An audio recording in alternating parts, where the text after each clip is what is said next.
বন্ধুরা, এ একটি কাজ 10 দিনে করে, বি একই কাজ 20 দিনে করে এবং এ ও বি কত দিনে কাজটি সম্পূর্ণ করবে। এরকম প্রশ্ন কিন্তু ম্যাক্সিমাম পরীক্ষায় দেয়, বিশেষ করে কনস্টেবলের পরীক্ষায়। একদম ইজি, তোমরা অনেকেই পারো, তাও আমি দেখেছি যারা একদম জানো না। দেখো, এই ক্ষেত্রে প্রথমে তোমরা এ আর বি লিখবে। এ হচ্ছে 10 দিনে করে, তোমরা জানো কাজটি।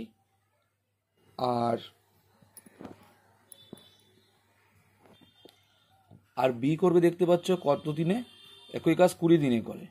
ঠিক আছে, সো আমরা দুটো ডিগ্রি কিন্তু লসাগু করবো। লসাগু বলতে 10 আর 20-র মধ্যে সব থেকে 20 জানো, 20 বারে যাচ্ছে, মানে ঠিক আছে, 10 দুগুণি 20, 20 অক্ষে 20, তাহলে হলো টোটাল 3। ঠিক আছে, এ বি কত দিনে কাজটি করবে? টোটাল কাজ হচ্ছে 20 দিন।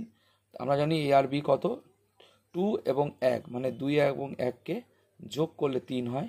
টোটাল কাজ কত? 30। 30 দিয়ে ভাগ করো, তাহলে কিন্তু উত্তর, 20 দিয়ে ভাগ করো, 20 ভাগ 3, 3 6 18 সমান সমান 2। তাহলে 6×2-এর 3 দিনে কাজটি কমপ্লিট করবে। ঠিক আছে বন্ধুরা, এরকম এর থেকে অনেক কঠিন কঠিন অঙ্ক আছে যেগুলো কিন্তু একদম শর্ট ট্রিক্সে তোমাদের শেখাবো। চ্যানেলটির সাথে যুক্ত থেকো। সবই একটা স্যাম্পেল দেখালাম, এর থেকে অনেক বড় বড় অঙ্ক, একদম ছোট, এর থেকেও সরল নিয়ম আছে। ঠিক আছে, বড় বড় অঙ্কগুলো তোমাদের দেখাবো। চ্যানেলটির সাথে যুক্ত থেকো, চ্যানেলটি সাবস্ক্রাইব করো। বাই।